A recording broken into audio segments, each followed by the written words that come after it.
prezados companheiros, que nós, mais uma vez reunidos, consigamos criar juntos as vibrações necessárias para que os amigos espirituais estejam conosco. E é estando conosco que esses amigos nos auxiliem nas nossas necessidades, sempre muito variadas, mas em especial que os amigos espirituais nos auxiliem nas nossas necessidades de ordem espiritual, considerando o tempo que faz que eu não vinha a esta casa, eu me recordo de um pensamento de um sábio grego que viveu alguns séculos, 4 séculos antes de Jesus. Esse pensador se chama Heráclito e tem uma colocação que eu acho muito interessante. Heráclito dizia: só há uma coisa de permanente no universo: a mudança. E isso tem muito a ver com a doutrina espírita, que é uma doutrina de progresso, de evolução e, portanto, uma doutrina de mudanças. E eu gosto dessa afirmativa de Heráclito, porque nós vamos nos dando conta de que, de fato, em essência, a única coisa permanente é a mudança. Prova disso foram os 2 últimos anos em que nós vivemos a experiência de uma pandemia. E naturalmente tivemos que aprender também a lidar com essa situação.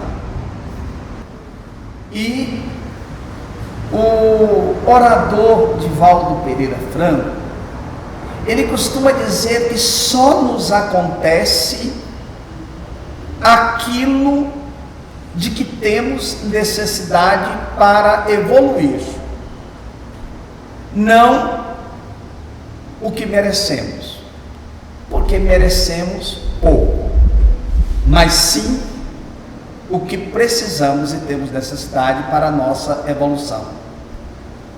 O planeta, naturalmente, tem passado no seu processo evolutivo por mudanças e por situações que nos impulsiona a fazer mudanças, porque afinal de contas mudar é a única coisa de permanente com a qual nós podemos contar.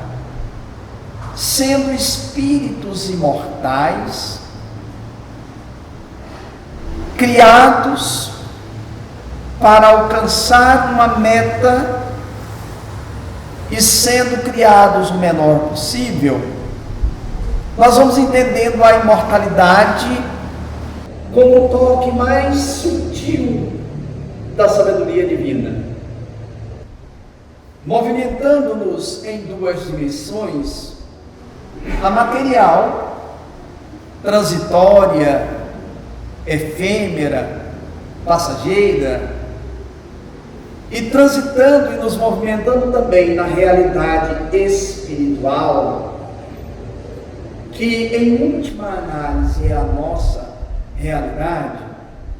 Com a doutrina espírita nós vamos compreendendo que antes da atual existência nós já existíamos,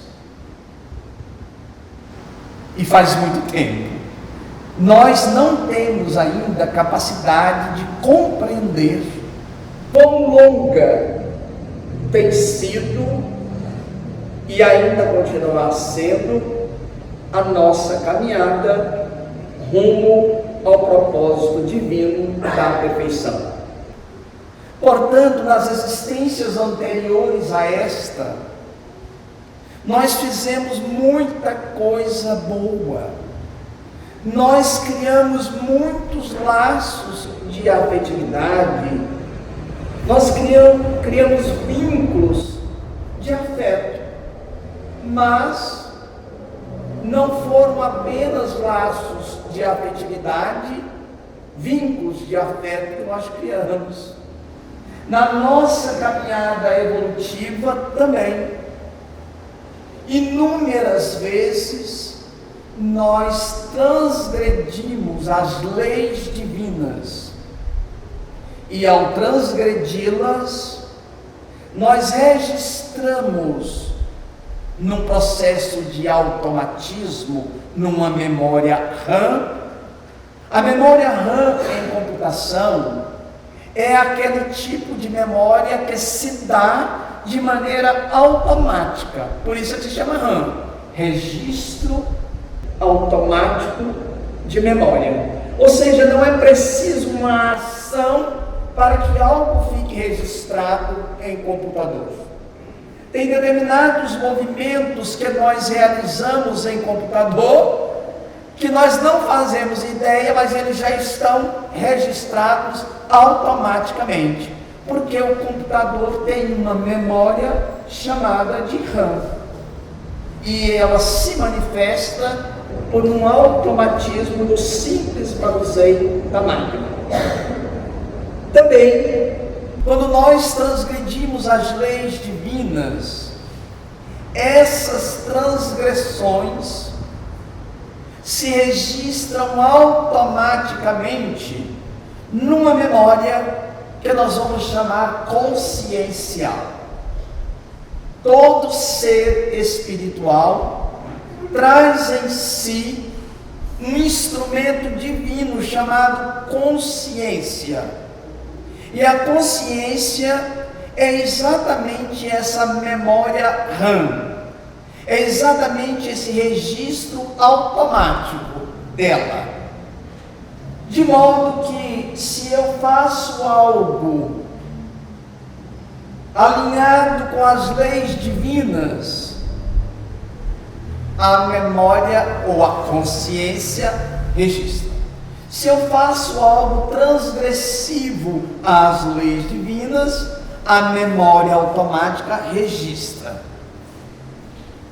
Tudo isso para facilitar o processo de desenvolvimento do ser que somos.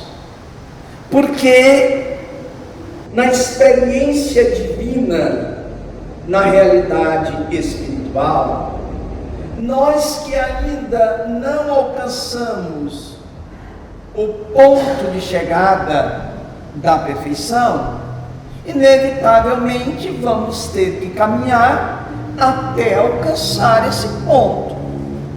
E para a organização de cada etapa existencial ou de cada reencarnação, é feito um balanço nos computadores divinos da nossa cota de acertos e da nossa cota de desacerto. Analisado isso, em cima desses dados capitalizados pela lei de causa e efeito, elabora-se a próxima experiência evolutiva ou encarnatória do ser. Já que a experiência corporal, ela funciona como um ano letivo. O aluno, ele tem uma meta, principalmente se for um aluno bem consciente do papel da escola ou o papel acadêmico, porque nós vamos caminhando academicamente do ensino fundamental, primeira e segunda fase, em direção ao ensino médio, para em seguida nos movimentarmos rumo à graduação. E depois da graduação, então estendemos os nossos passos para a pós-graduação, que vai se estabelecer pelo mestrado, pelo doutorado, pelo pós-doutorado. No processo de evolução do ser também, é mais ou menos assim. Enquanto não alcançamos a titularidade, o diploma que a instituição concede àquele que percorreu a jornada acadêmica, o aluno deve retornar à escola a cada ano. Deve retornar à escola a cada ano até concluir o curso. E aí, quando ele conclui o curso, ele recebe aquilo que nós convencionamos de diploma, que ele confere uma titularidade que o habilita a exercer uma tarefa ou uma profissão própria da titularidade que lhe foi outorgada.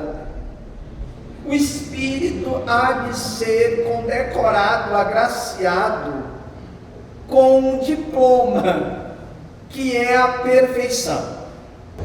Quando ele adquirir essa titularidade da perfeição, então ele agora, valendo-se dela, pode agir no campo em que se habilitou, prestando seu serviço à comunidade. O espírito também, na medida em que ele vai encarnação pós encarnação, à medida em que ele vai caminhando na estrada evolutiva, ele vai amealhando, ele vai reunindo uma bagagem espiritual. E quando alcançar a perfeição, ele agora poderá entrar no usufruto da felicidade plena. Porque a felicidade plena só será possível quando o espírito alcançar a perfeição. Até lá, ele pode usufruir de felicidade relativa ao nível espiritual em que ele se encontra. Da mesma forma que o aluno, enquanto não conquistou o diploma, ele pode até ter férias, mas são férias temporárias e efêmeras que o obrigam a retornar aos bancos escolares enquanto não tiver titularizado. Nós, então, como ainda não podemos ser felizes plenamente, mas como desejamos todos sermos felizes plenamente, nós vamos mergulhando nas experiências corpóreas. E cada mergulho, como dizíamos, nós estamos um pouco mais experientes, estamos um pouco mais desenvolvidos, estamos com os laços afetivos mais ampliados, mas também, enquanto não alcançamos a meta, quase sempre vamos agindo muitas vezes contrariando a lei divina e nos responsabilizando por isso. Porque nas leis divinas não tem punição, tem responsabilização. E a responsabilização não é para nos castigar, é para nos auxiliar no processo de conquista de valores de que temos necessidade. A lei de causa e efeito, então, faz isso conosco. E o que isso tem a ver com o tema que nós pretendemos trabalhar? O tema proposto é a importância do esquecimento do passado para o enfrentamento dos desafios atuais. Uma bênção que a vida nos concedeu em cada etapa encarnatória é a do esquecimento, entre aspas, temporário. Porque é graças a ele, o esquecimento do passado, que nós temos a oportunidade de redirecionar através do desejo e da vontade do acerto às nossas vidas. E também por misericórdia divina, porque se nós só tivéssemos boas ações, se nós só tivéssemos afetos, se nós só tivéssemos vínculos de amizade para nos rememorar, seria ótimo relembrar. Mas, como nós temos, no estágio em que nos encontramos, um acervo enorme de ações infelizes, de ações que feriram as leis divinas, e a sua rememoração seria um sofrimento para quem se lembra, nós fomos abençoados no processo da encarnatória com um esquecimento temporário ou provisório. Essa a benção do esquecimento para o enfrentamento dos desafios atuais. E nós nos enganamos muito quando não temos um conhecimento claro da doutrina espírita. Muitos alegam: mas se eu soubesse o que eu fui, o que eu fiz, seria mais fácil. Lê do engano. Se fosse, a sabedoria divina teria nos premiado com a bênção da lembrança. Mas como Deus sabe, em toda a sua sabedoria, que não é assim que funciona, nos auxilia propiciando o esquecimento do passado, até que nós possamos um dia enfrentar as nossas fragilidades sem que nos abalemos de forma acentuada pelos atos infelizes cometidos.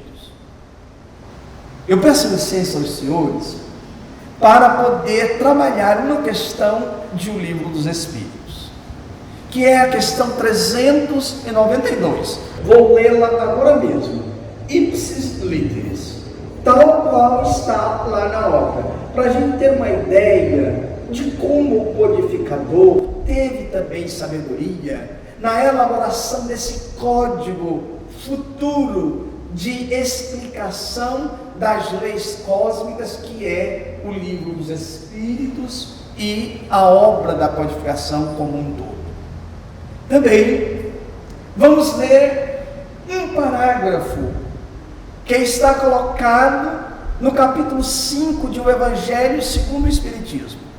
O capítulo 5 de O Evangelho segundo o Espiritismo tem como título: Bem-aventurados os aflitos. Essa frase foi retirada do Sermão da Montanha, e lá no Sermão da Montanha nós temos as bem-aventuranças, e uma das bem-aventuranças é: bem-aventurados os aflitos, porque eles serão consolados. O Sermão da Montanha é aquela parte do Evangelho, sobretudo de Mateus, que compreende um conjunto de ensinamentos do Cristo, e esse conjunto de ensinamentos está posto nos capítulos 5, 6 e 7 de Mateus. E neste capítulo, ou nesses capítulos, Jesus abre o Sermão da Montanha com as bem-aventuranças. Aliás, muitos de nós nos enganamos, ou temos uma informação equivocada, que muita gente chama de Sermão da Montanha as bem-aventuranças. As bem-aventuranças não são o Sermão da Montanha. O Sermão da Montanha é um conjunto de ensinos espirituais de Jesus, que Mateus registrou para nós nos capítulos a que me referi, 5, 6 e 7. No capítulo 5, Jesus abre os seus ensinamentos espirituais com as bem-aventuranças, e uma delas é essa: bem-aventurados aflitos. Allan Kardec, com auxílio das entidades venerandas, ao elaborar o Evangelho na perspectiva espírita, dedica um capítulo a esta bem-aventurança, que é o capítulo 5. E lá no capítulo 5 nós temos alguns itens. Nos itens, por exemplo, 4 e 5, ou do 4 até o 11, nós temos um estudo maravilhoso que Allan Kardec faz com o auxílio dos Espíritos sobre as causas anteriores das nossas aflições atuais e as causas atuais das nossas aflições. E no item 11, Allan Kardec vai estudar o esquecimento do passado. Vale a pena chegar em casa, abrir o Evangelho segundo o Espiritismo, ir ao capítulo 5 e lê-lo todo. Mas se não der para ler todo, vale ler causas anteriores das aflições. Muitos de nós passamos por dramas, por sofrimentos, por dores, por angústias, e não sabemos a causa. E se a causa não está alocada na experiência atual, é que ela está na experiência ou nas experiências anteriores. E também há muitos sofrimentos, muitas dores, muitas angústias nossas, atuais, cujas ações são praticadas exatamente na atual existência. Mas como elas confrontam ou afrontam as leis divinas, elas causam aflições. E Allan Kardec então vai estudar as causas anteriores e as causas atuais das aflições. E nesse estudo, no item 11, ele vai estudar o esquecimento do passado, para falar a bênção que é estar esquecido na atual existência, para que a gente possa enfrentar os desafios que estão em todos os lugares. Ah, se nós soubéssemos de fato, com clareza, quem são os membros que compõem o núcleo familiar. Nossa, seria às vezes muito cruel saber quem é o pai, quem é a mãe, saber quem é o irmão, quem é a irmã, quem é o parente problemático. Mas pela bênção do esquecimento, por mais difícil que seja lidar com esse parente, há um vínculo da consanguinidade, há um vínculo do parentesco que nos reaproximou na reencarnação, para que nós possamos continuar a marcha de crescimento e de conquistas evolutivas. Eu não sei se o nosso tempo vai dar, e não sei nem se já falei aqui, que faz tanto tempo que eu não venho, mas tem uma história que me marcou muito. E como a gente vai ficando velho, e velho tem mania de repetir, meus meninos é que dizem. Às vezes eu estou contando algo, aí meus filhos falam: pai, você já falou. Eu digo: já pai, umas 10 vezes. Aí eu me dou conta do que é a idade. A gente vai ficando gaga mesmo. Então eu já peço desculpa aos amigos se eu já tiver contado essa história aqui mais de 5 vezes, porque depois de 10 vezes eu não repito mais, porque os meninos lá de casa ficam muito bravos. Pai, essa eu já fui umas 10 vezes. Mas com relação a essa história de esquecimento do passado, no ano de 1979, meu Deus, faz tanto tempo, meu querido, eu fui servir ao quartel. Vocês podem não acreditar, com esse tamanho todo, eu fui servir num batalhão de infantaria. Veja se tem lógica o negócio. E eu ainda era da 2ª companhia de infantaria. Carregar um fuzil era quase um crime para alguém do meu tamanho. Naquela época eu era magro, não tinha essa protuberância frontal que vocês estão vendo. E lá, quando eu cheguei no quartel, logo de início, enquanto a gente aguardava para ser incorporado, a gente foi conhecendo os companheiros que tinham sido recrutados para servir naquela turma. E lá eu tive a oportunidade de conhecer um jovem como eu, um soldado. A única diferença é que ele era muito maior do que eu. Aliás, ser maior do que eu não é muita novidade, nem não é grande coisa, que qualquer um é maior do que eu. Então, a minha sorte é que essa mesa aqui é de um tamanho mais ou menos adequado, senão eu estava atrás dela, ou então eu tinha que subir da cadeira. Mas lá eu tive a oportunidade de conhecer um soldado chamado Costa. E esse jovem, ele era de formação evangélica, e um evangélico muito comprometido com a sua crença. alguém muito dedicado e sincero à religião que professava.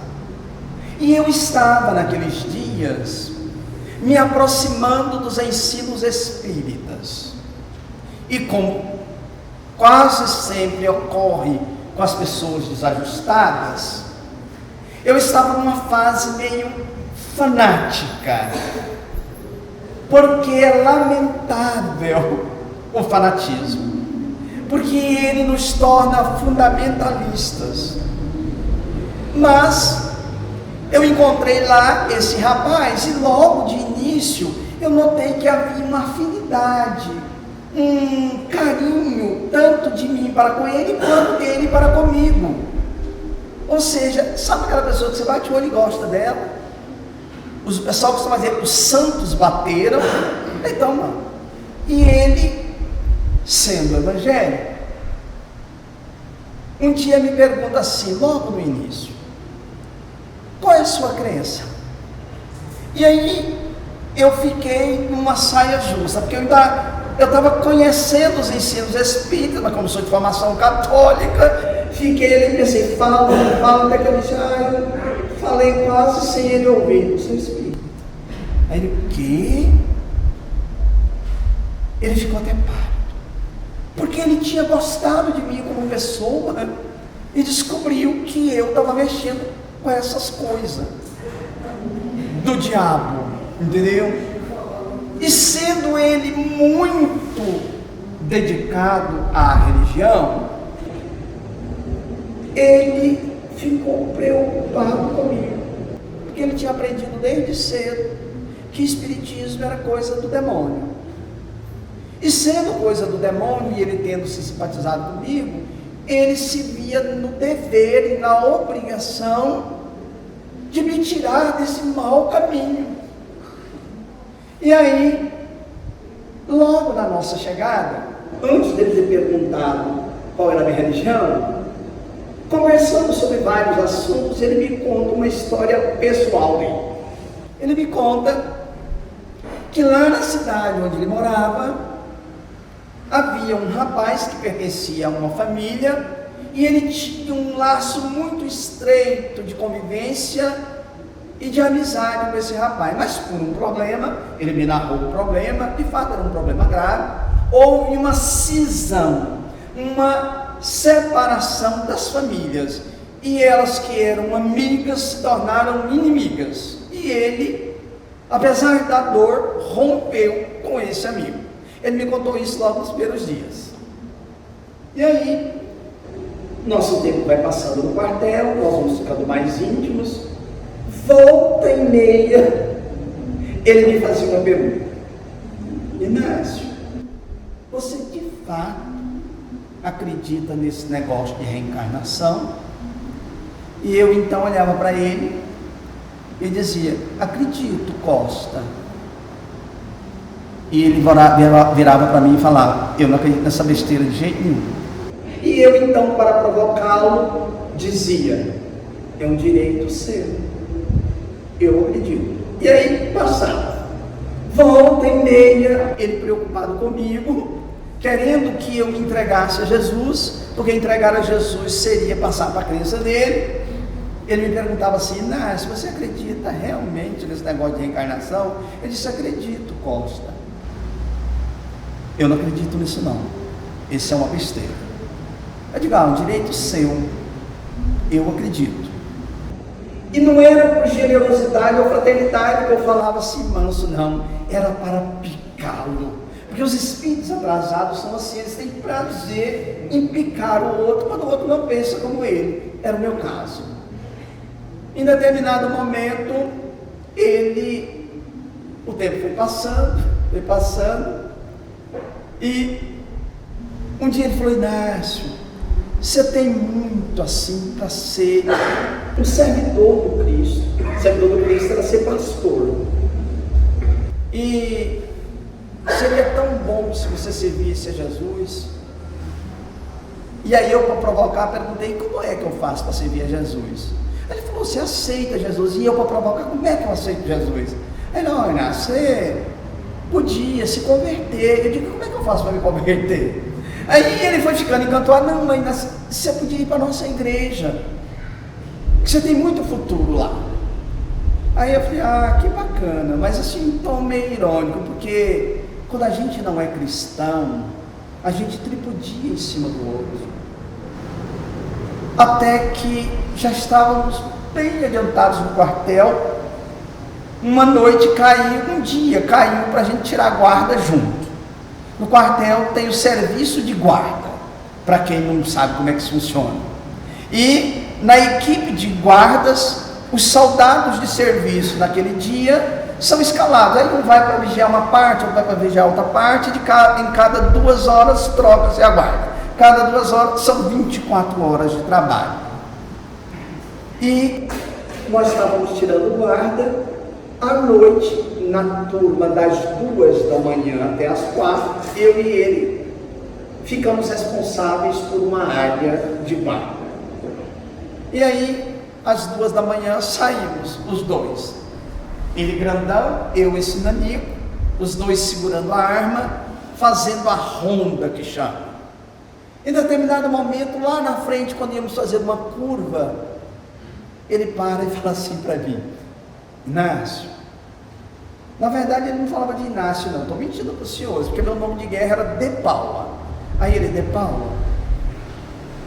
você de fato acredita nessa besteira da reencarnação?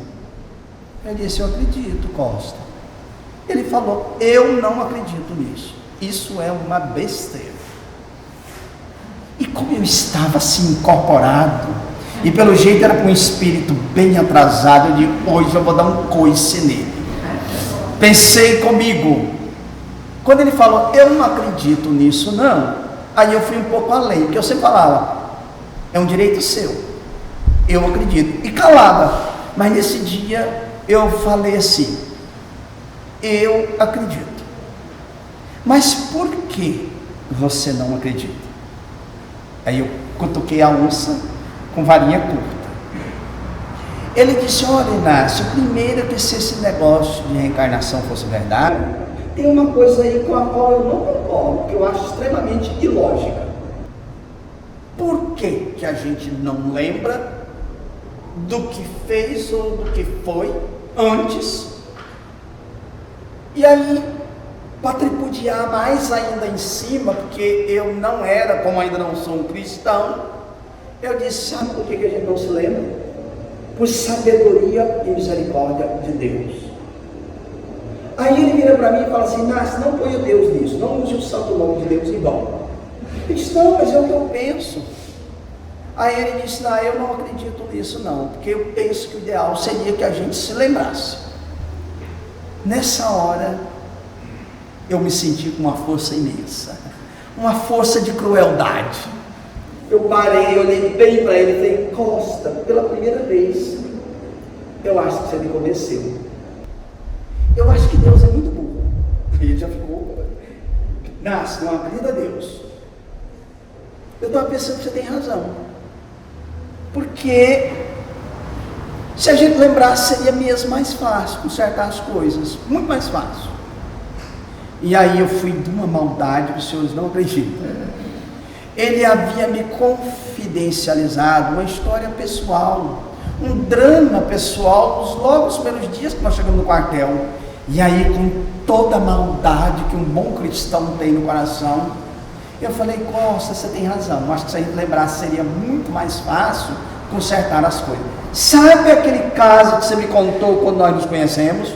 Aí ele já ficou assustado. Sabe o caso daquela família que você me contou?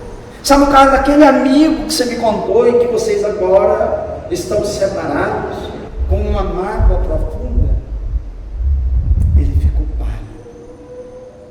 Eu disse, você tem razão. Porque se a gente lembrar é muito mais fácil. Eu estava aqui pensando, você pensou quando terminar aqui o tempo do quartel, você chega lá na sua cidade, você sabe onde o rapaz mora, você sabe onde a família dele está, você sabe o que aconteceu, você vai lá, bate na porta e fala, olha, vem cá, dizer que eu os perdoo por aquele fato, tarará, tarará, tarará. Ele ficou mudo. E eu aí aproveitei que eu estava por cima da carne seca e disse, não, de fato, se a gente lembrasse era muito mais fácil. Quando a gente lembrasse qual era o problema, a gente ia lá e consertava, é muito mais fácil. E aí ele calou, humildemente, e nós continuamos a ronda. Vamos continuar. Quando estava quase dando 4 da manhã, quando a gente ia deixar a ronda, ele vira para mim e fala, pode ser que eu não esteja tão convicto quanto eu disse até hoje. Ele se deu conta de que, de fato, não basta a gente lembrar o desatino. Não, seria muito mais fácil saber qual é o desatino, e agora eu vou lá e conserto. Quantas vezes em família, com aqueles que nós amamos, num atrito besta qualquer, nós temos uma dificuldade imensa de voltar atrás, ou uma dificuldade imensa de perdoar o desatino do outro, o desequilíbrio do outro. É muito difícil quando nós nos lembramos. Agora, você imaginou, se você tirou a vida de alguém por uma razão qualquer? Tem uma obra espírita, que é o livro Missionários da Luz, do André Luiz, em que o André Luiz vai acompanhar um processo reencarnatório de um espírito chamado Segismundo. E nesta obra, o André Luiz vai acompanhar quem será o pai do Segismundo, quem será a mãe, quem será o Segismundo no processo reencarnatório. E para a gente ter uma ideia, o Segismundo, o que vai reencarnar, numa outra experiência encarnatória, se apaixonou pela mulher do homem que agora vai ser seu pai, o Adelino. Veja que coisa incrível. Na outra existência, o Segismundo e a esposa do Adelino se apaixonaram, e ele, para poder ficar com ela, providenciou um jeito de terminar com a vida dele, matando-o a facadas.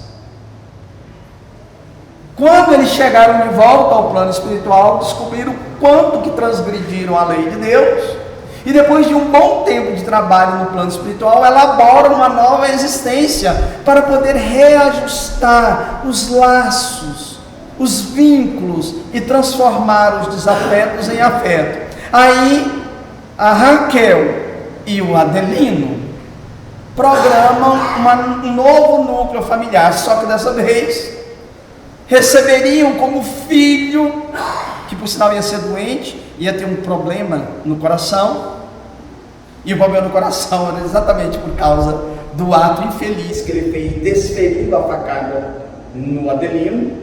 Então ele ia renascer como filho da mulher que era sua amante antes, como filho do homem de quem ele tirou a vida. E eu fico comigo ao ler essa história lá no livro Missionários da Luz, que está exatamente no capítulo 13, a história como um todo. Vale a pena dar uma lida nele, é o maior capítulo que o André Luiz escreveu até hoje, é o capítulo 13 do livro Missionários da Luz, tem 73 páginas.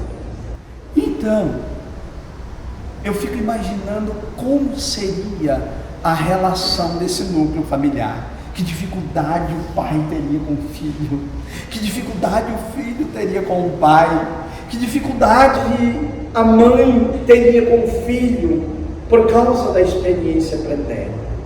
Mas graças a Deus, aquilo ia estar mergulhado no processo de esquecimento temporário, para que a gente pudesse ir aos poucos recompondo a existência. Você já imaginou?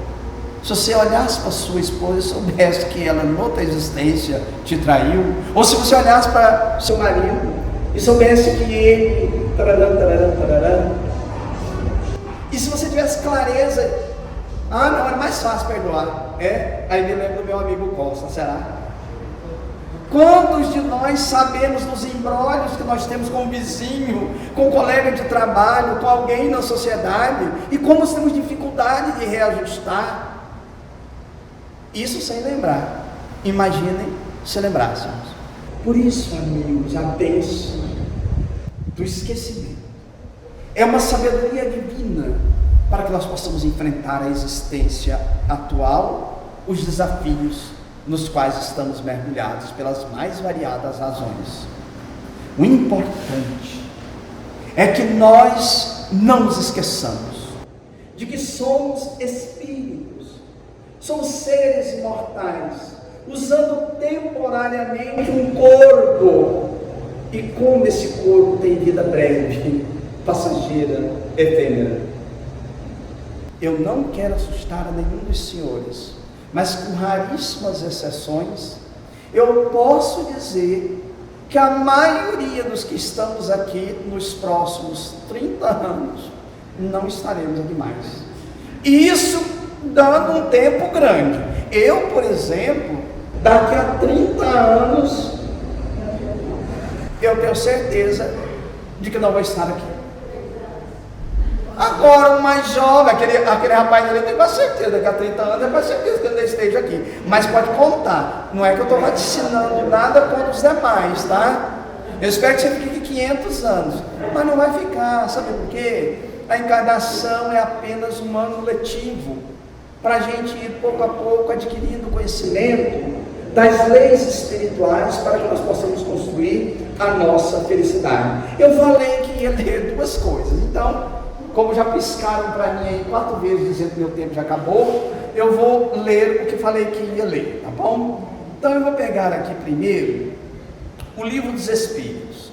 Allan Kardec é surpreendente. Ele fez a seguinte pergunta aos espíritos.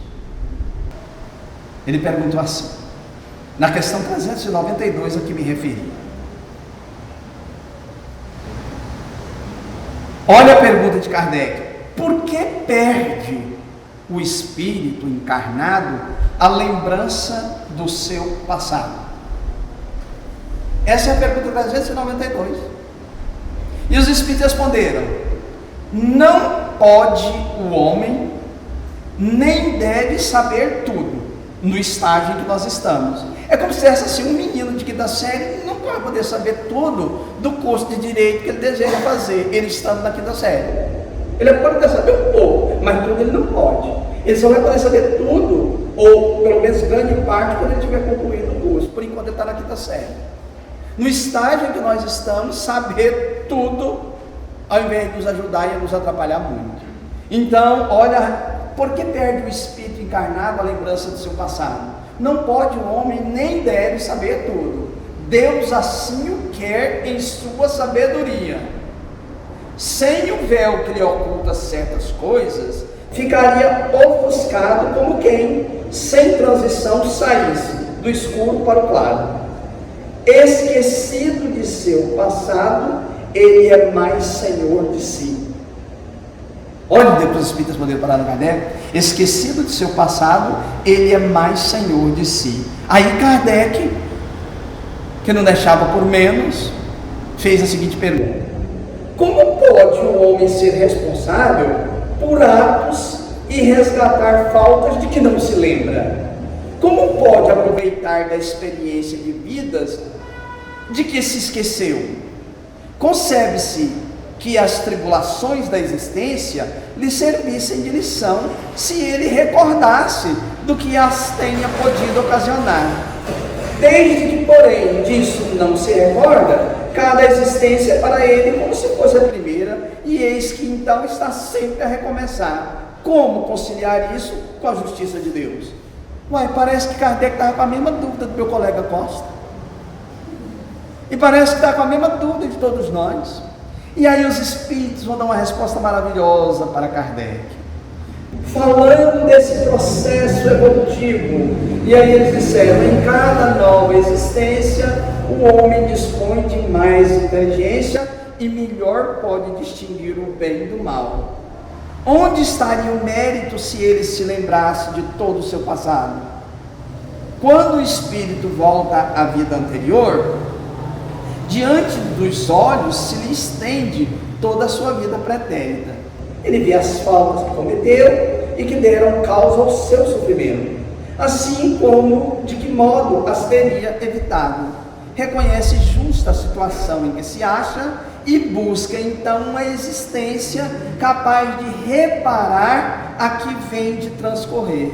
E aí ele escolhe provas análogas às de que não soube aproveitar. E aí, eu vou deixar para vocês estudarem em casa a pergunta 392, a pergunta 393. E agora vou ler um parágrafo do Evangelho segundo o Espiritismo. Porque lá no Evangelho segundo o Espiritismo tem uma passagem que eu adoro. Olha o que os Espíritos estão dizendo sobre o esquecimento do passado. Frequentemente o Espírito renasce no mesmo meio em que já viveu, estabelecendo de novo relações com as mesmas pessoas, a fim de reparar o mal que lhes haja feito. Se reconhecesse nelas as a quem odiara, talvez o ódio se lhe despertaria outra vez no íntimo, de todo modo, ele se sentiria humilhado em presença daqueles a quem houvesse ofendido. Esse é um parágrafo do item 11 do capítulo 5 do Evangelho segundo o Espiritismo. Mas o capítulo todo e o item esquecimento do passado é um tratado para nós. Por isso, amigos, independentemente de onde nós fomos colocados, na família onde estamos, com os parentes que temos, com os colegas de trabalho, na sociedade em que nos movimentamos, no grupo ou no círculo em que estamos, ali estamos para o nosso bem, a fim de que possamos, na lida cotidiana das relações, fazer os ajustes com a consciência e com as leis divinas. Por isso, agradeçamos sempre a bênção das convivências e, sobretudo, a bênção das convivências difíceis, porque quando há uma convivência difícil, significa que ali está um imbróglio que precisa ser reajustado em família, no trabalho, na sociedade, no grupo religioso. Nós não nos reunimos por acaso, e só nos acontece aquilo de que temos necessidade para evoluir. Por isso, como diria o espírito Marco Prisco, se alguém falar mal de ti, agradece a Deus e fica tranquilo, porque poderia te caluniar. Se alguém te caluniar, agradece a Deus e fica em paz, porque poderia te esbofetear. Se alguém te bater, agradece a Deus e fica sereno, porque poderia te matar. Se alguém te matar, agradece a Deus e fica pleno. Pior seria se tu fosses o assassino e tivesses que reparar noutra oportunidade, pela bênção da reencarnação e em obediência à lei de causa e efeito, o mal que houvesses cometido agora. Tudo isto pela bênção do esquecimento. Que Jesus nos ajude a compreender essas verdades e, sobretudo, que Ele nos ajude a caminhar na direção da perfeição, a fim de que possamos ser de fato felizes plenamente, como desejamos. Muita paz a todos e que bom revê-los.